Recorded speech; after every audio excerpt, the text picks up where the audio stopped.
Les décrochements. Alors, les décrochements, on peut les appeler également failles coulissantes. Ici, il s'agit de failles, si vous voulez, verticales. Vous avez sur ce bloc-là, le bloc diagramme ici, vous avez la faille ici en noir, hein, qui coupe donc ce bloc en deux sous-blocs ou bien en deux autres blocs. Un bloc ici, un autre ici. Et comme vous voyez ici, la faille présente donc un rejet surtout latéral ou bien horizontal, un déplacement horizontal des blocs. Il n'y a pas de déplacement vertical. Donc les blocs se déplacent latéralement ou bien horizontalement, comme vous voyez ici, comme indiqué ici par les flèches. Alors, les décrochements, il s'agit donc de failles avec un rejet horizontal transversal nul. Il n'y a que le rejet horizontal latéral. Le rejet horizontal transversal est nul. Alors, comme je viens de le dire, le déplacement des blocs se fait horizontalement.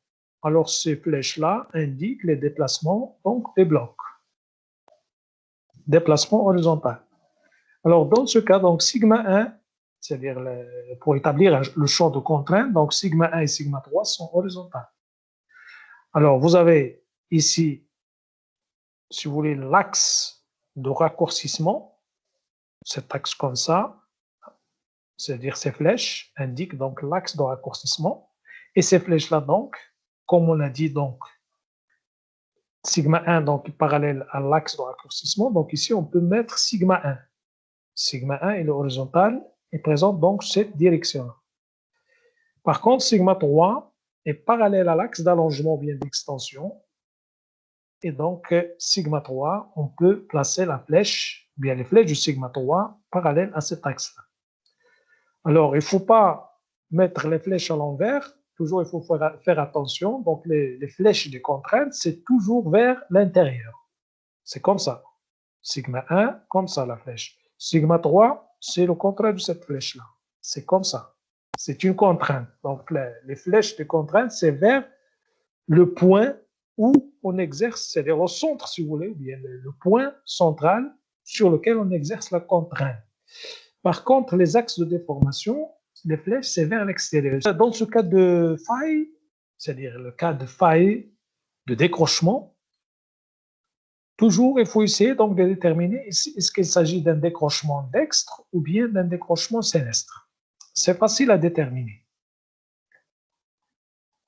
Alors, dextre, c'est-à-dire le déplacement vers la droite. Sénestre, c'est-à-dire le déplacement vers la gauche.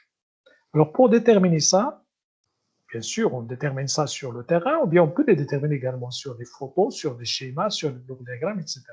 Par exemple, pour ce bloc diagramme, pour cette faille-là, pour ce décrochement.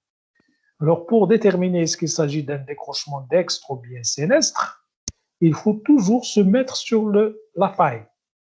C'est-à-dire, il faut se mettre debout ici. Vous imaginez que vous êtes ici, sur la faille, comme ça, et vous regardez soit ce bloc-là, ou bien celui-là.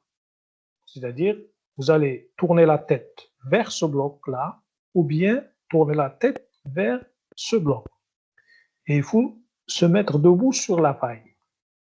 Si par exemple, je regarde ce bloc-là, alors je vais regarder que ce bloc-là est déplacé vers ma gauche. Si je regarde ce bloc-là, je vais voir que le bloc est déplacé vers la gauche également. Donc ici, ce décrochement-là est sénestre. On peut voir donc les déplacements. Donc avant donc de regarder les blocs, il faut voir d'abord le sens de déplacement des blocs. Ici, on regarde, on voit clairement que, donc vous avez le plan de faille ici vertical, on regarde que, et on voit que ce bloc-là est déplacé comme ça, et l'autre, elle est déplacée comme ça. C'est pourquoi donc on a placé les flèches. Une fois on sait, bien on connaît le sens des déplacements des blocs, on peut donc se mettre sur la faille et regarder l'un des blocs. Par exemple, je me mets ici, je regarde ce bloc-là, Donc, ce bloc ici, je regarde, il est déplacé vers ma gauche. Donc, automatiquement, je veux dire qu'il s'agit d'un décrochement sénestre. Si c'est le contraire, si la flèche, par exemple, comme ça, c'est-à-dire s'il y a contraire, le déplacement du bloc dans le sens contraire, quand je me mets ici, je regarde ici, je vais voir que le bloc ici déplacé, qui est devant moi, est déplacé vers la droite. Je peux dire alors qu'il s'agit d'un décrochement d'axe. Donc, c'est ça, c'est facile à déterminer. C'est pas très compliqué. Voilà donc en ce qui concerne les décrochements. Et d'une façon générale, donc, on a terminé avec les failles, si vous voulez, les failles obliques et les failles verticales, si vous voulez. Failles obliques, c'est-à-dire failles normales et failles inverses, et failles verticales, c'est-à-dire les décrochements. Maintenant, on va voir un autre exemple de failles, ce sont les failles à jeu composé. Les failles à jeu composé, comme le nom l'indique, ce sont des failles ayant rejoué plusieurs fois, ou bien ayant subi plusieurs déplacements, plusieurs sens de déplacement. C'est pourquoi on les appelle failles à jeu composé. Alors, quand vous avez un mouvement oblique sur un miroir, de failles obliques, c'est-à-dire on peut avoir donc ces failles à jeu composé généralement quand on a un mouvement, quand le mouvement est oblique sur un miroir de failles également obliques.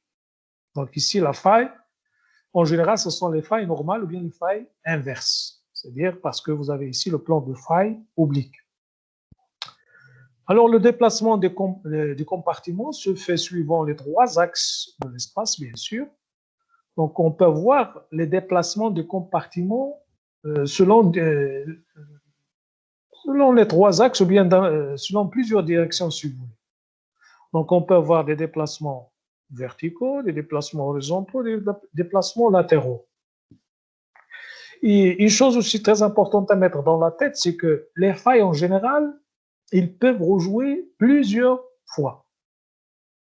Donc, il faut se méfier. Hein. Au niveau du miroir d'une faille, il faut faire attention, car la faille peut jouer plusieurs fois. C'est-à-dire que vous pouvez avoir des marqueurs, plusieurs types, si vous voulez, de marqueurs, ou bien plusieurs sens de déplacement des blocs, selon donc les étapes, ou bien selon les périodes où la faille a joué. Alors, pour ces failles composées, ou bien failles à jeu composé, le rejet se décompose en trois rejets, le rejet vertical, le rejet horizontal latéral, le rejet horizontal transversal. C'est ce qu'on avait défini l'autre fois. Donc, le rejet réel en général d'une faille il peut être décomposé en ces trois rejets. Alors, voyons quelques exemples ici. Alors, par exemple, sur ce schéma-là, vous avez une faille ici qui sépare deux blocs, un bloc ici et un autre ici. Quand je regarde le déplacement des blocs, ici vous avez le plan de la faille. Hein. Ici, c'est la faille. Quand je regarde le déplacement des blocs, je vais voir qu'il y a un déplacement vertical. La flèche bleue. Déplacement vertical des blocs. Un autre déplacement des blocs, c'est un déplacement latéral. La flèche rouge. Donc ici, la faille a engendré deux types de déplacements. Un déplacement vertical, si vous voulez, un peu oblique, et un déplacement latéral, bien horizontal, des blocs. Donc, quand je regarde le déplacement vertical, je peux dire qu'il s'agit d'une faille normale. Et quand je regarde le déplacement horizontal, ici, il s'agit donc d'une faille décrochante. Mais ici, je ne peux pas dire faille décrochante parce qu'ici, le plan de la faille n'est pas vertical, il est oblique. Donc, il s'agit d'une faille normale. Mais pour exprimer le déplacement horizontal, je vais ajouter tout simplement ici le type de décrochement. Est-ce qu'il est sénestre ou bien dextre? Si je regarde donc ce décrochement-là, ici, c'est-à-dire les déplacements du bloc là, horizontalement, je vais faire sortir qu'il s'agit d'un décrochement, si vous voulez, sénestre. Et je vais donc nommer cette faille-là à jeu composé, faille à jeu composé. Je vais la nommer faille normale sénestre. Voilà donc ici un exemple de faille à jeu composé. C'est la faille normale sénestre. La même chose ici pour la faille inverse. Regardez les blocs, les deux blocs, le plan de la faille, le jeu vertical des flèches. Donc il s'agit là d'une faille inverse. Mais vous avez également un déplacement horizontal des blocs. Je regarde le déplacement des blocs horizontalement. Ici, il s'agit d'un déplacement sénestre. Donc, j'appelle la faille inverse sénestre. Troisième exemple ici. Toujours, il s'agit donc d'une faille normale. Si je regarde le déplacement vertical, je regarde le déplacement, le jeu décrochant, si vous voulez, de la faille. Le jeu décrochant, on peut l'appeler donc jeu décrochant de la faille. Le jeu décrochant de la faille ici, il est dextre. Je me mets ici, je regarde ce bloc-là. Le bloc est déplacé vers la droite, donc il s'agit d'un jeu décrochant dextre. Si je regarde ce bloc-là, la même chose. Donc il faut trouver la même chose sur les deux blocs, bien sûr. Donc ici, le nom de la faille, c'est une faille normale dextre. Quatrième exemple, c'est pour la faille inverse. Toujours là, donc comme vous voyez, il s'agit d'une faille inverse à jeu décrochant dextre. Il s'agit donc là d'une faille inverse dextre. Voilà donc des exemples de failles à jeu composé. Voilà donc, comme je viens de l'expliquer, donc les failles ici sont des failles obliques et des failles décrochantes en même temps. Il s'agit de failles à la fois décrochantes, peuvent être dextres ou bien sénestres, et des failles normales ou bien inverses. Alors, pour récapituler, si vous voulez, vous avez 4 cas de figure qui vont se présenter. Donc, on peut avoir un décrochement sénestre normal, et on parle alors d'une faille normale sénestre. On peut avoir un décrochement sénestre inverse, on parle d'une faille inverse sénestre. C'est ce qu'on vient de voir. Décrochement dextre normal, faille normale dextre. Décrochement dextre inverse, faille inverse dextre. C'est ce qu'on vient d'expliquer sur les schémas. Ici, c'est la même chose presque, sauf ici, on a ajouté donc les contraintes. Contraintes, sigma 1, sigma 2, sigma 3. Alors ici, c'est le cas d'une faille normale. Ça, on l'a déjà vu. Faille normale ici, donc sigma 1 vertical, sigma 3 horizontal, comme j'ai expliqué tout à l'heure, sigma 2 ici. Sigma 2 pour les structures faillées, pour les failles, comme j'ai dit. Sigma 2 toujours est porté au niveau du plan de faille. Il peut être horizontal ou bien vertical, en général. Donc voilà ici le champ de contrainte, si vous voulez, d'une faille normale. On peut faire sortir également le champ de déformation. Champ de déformation. Alors, l'axe Z ici va être vertical, l'axe X parallèle à sigma 3, l'axe Y parallèle à la sigma 2. Pour une faille inverse, ça on l'a vu également tout à l'heure, faille inverse sigma 1 il est horizontal, sigma 3 vertical, sigma 2 horizontal. On peut également déduire le champ de déformation. L'axe Z ici, c'est-à-dire le raccourcissement maximal, et l'allongement ici, l'axe X. Puis l'axe Y ici parallèle à sigma 2. Alors pour les décrochements ici, comme vous voyez ici, vous avez un décrochement sénestre. Donc sigma 1 horizontal, sigma 3 horizontal, toujours. Sigma 2, elle est verticale ici, et portée par le plan de la faille, ici. La même chose pour le décrochement dextre. Sigma 1, sigma 3 horizontal, sigma 2 vertical. Alors ici, vous avez les failles à jeu composé. Alors, on a vu tout à l'heure normal, sénestre, normal, dextre. On peut avoir inverse, sénestre, inverse, dextre. Mais on peut avoir également des cas particuliers où on peut avoir des failles normales avec un jeu rotationnel. Regardez ici, ce bloc noir a subi une rotation. On peut avoir également des failles normales, ce qu'on appelle les failles normales listriques. Alors, les failles normales districts, c'est tout simplement des failles normales qui présentent un plan de faille courbé, sous forme de courbe. Voilà donc des exemples de failles, hein, avec donc des champs de contraintes et des exemples de failles à jeu composé. Alors, quelques illustrations pour illustrer tout ça. Alors, pour cette photo, comme vous voyez ici, je vois donc des bancs, des strates décalées les unes par rapport aux autres. Donc, automatiquement, entre les deux, ici, les deux parties de la photo ici, il y a une faille. Alors, le tracé de la faille est celui-là, en rouge. Alors, si j'examine un petit peu donc la faille, donc ici, les couches, comme vous voyez, c'est des couches presque horizontales. Ici, c'est l'épaisseur des couches. Donc, c'est comme une coupe géologique. On dessine donc les couches sur un plan vertical. Donc, ici, c'est la base de la série, par exemple. On monte le haut de la série, par exemple, ici, etc., etc. Donc, si j'examine la faille, je vais voir que vous avez le déplacement des blocs comme ça. Vous avez ce bloc-là qui est déplacé vers le bas.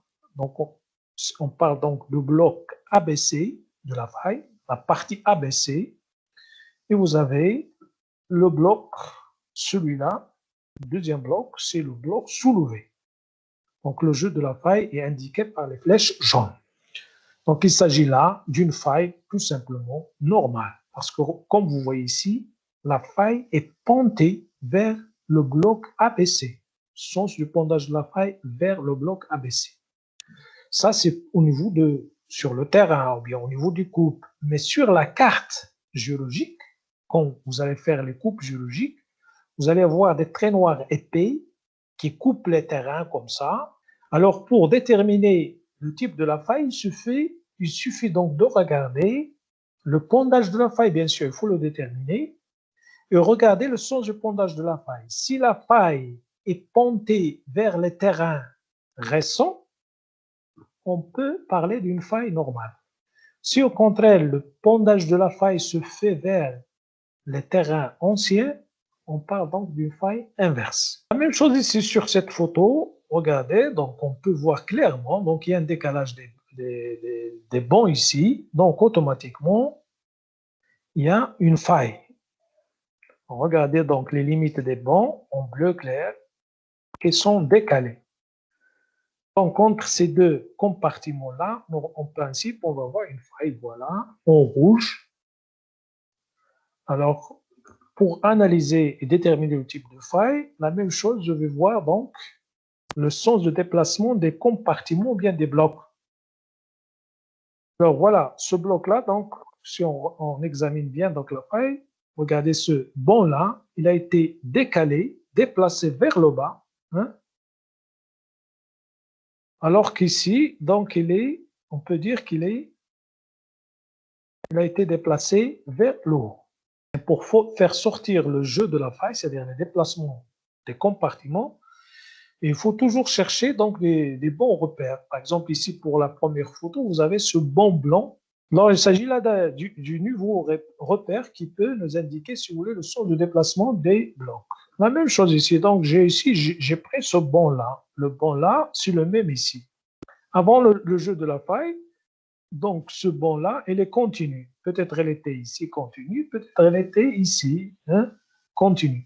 Mais après le jeu de la faille, il y a donc un décalage donc de ce repère, c'est-à-dire ce banc-là.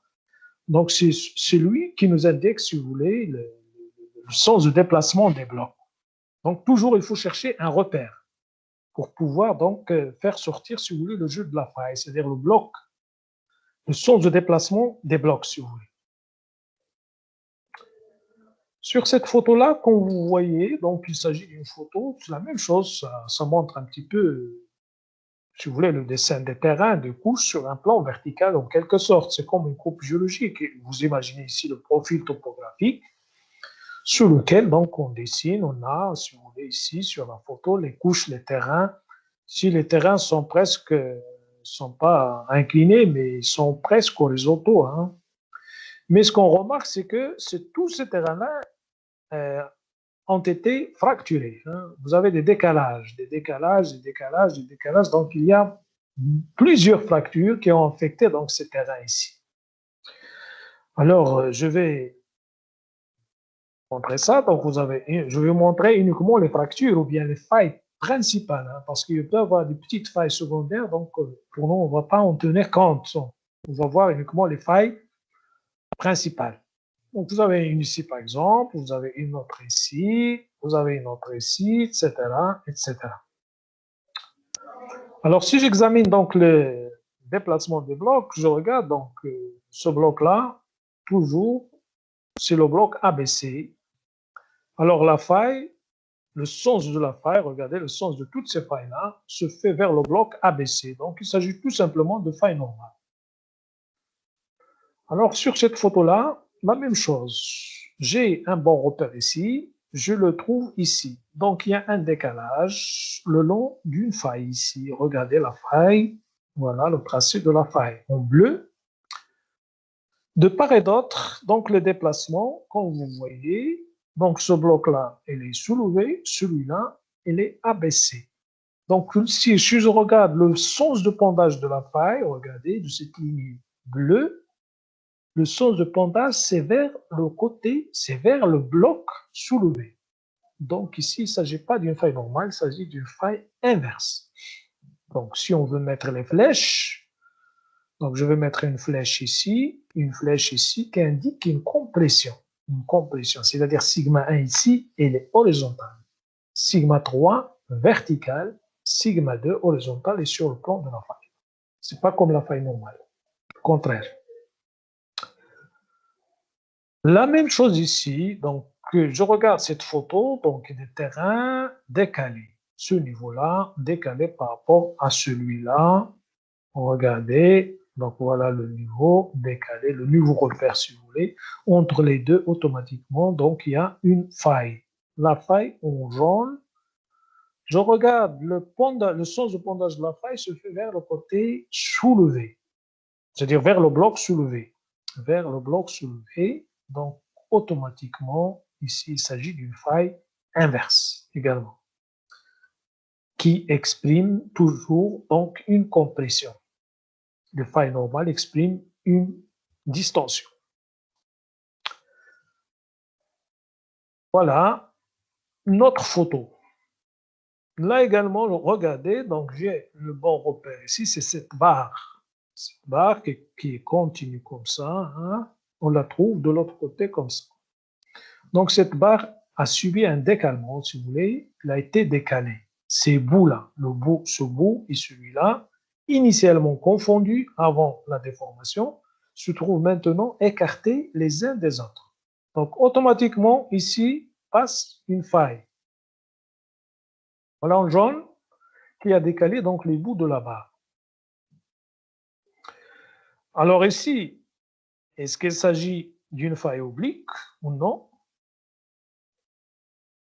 Alors si je regarde ici, la faille, donc elle est presque, on peut imaginer une faille verticale. Donc ici, il ne s'agit pas d'une faille oblique. Donc il ne peut pas être faille normale ou bien faille inverse. Il s'agit là d'une faille à plan vertical. Donc on peut parler d'un décrochement. D'un décrochement, donc je mets les flèches, si vous voulez, de déplacement des blocs. Donc ce bloc-là est déplacé comme ça, celui-là est déplacé comme ça. Pour déterminer est-ce qu'il s'agit de sénestre ou bien dextre, je vais me placer ici sur la faille. Je regarde par exemple ce bloc, ce compartiment-là. Le compartiment est déplacé vers ma droite. Donc il s'agit là d'un décrochement dextre. La même chose si je regarde ce bloc-là.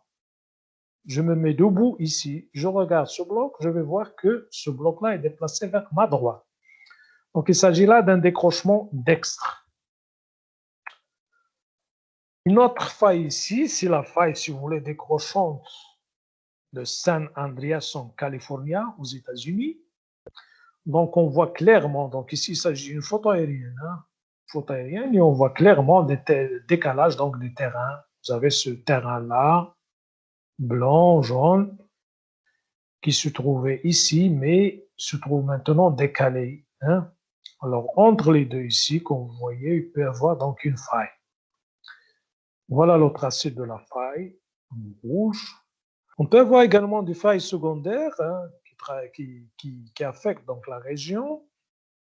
Mais ce qui nous intéresse toujours, c'est la faille principale. Donc ici, comme vous voyez, donc vous avez un déplacement des blocs, bien des compartiments de part et d'autre de la faille. Alors, le déplacement des compartiments montre ce sens-là, le sens de déplacement. Donc ici, il s'agit de faille décrochante, c'est un décrochement, c'est-à-dire faille verticale. Alors, dans ce cas de figure, donc, il s'agit d'un décrochement également dextre.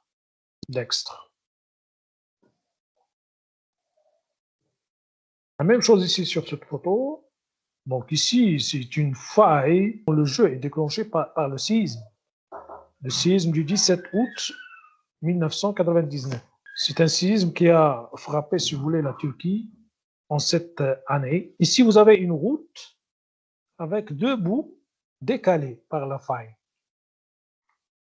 Alors là, il s'agit donc d'une faille verticale, décrochante, dextre.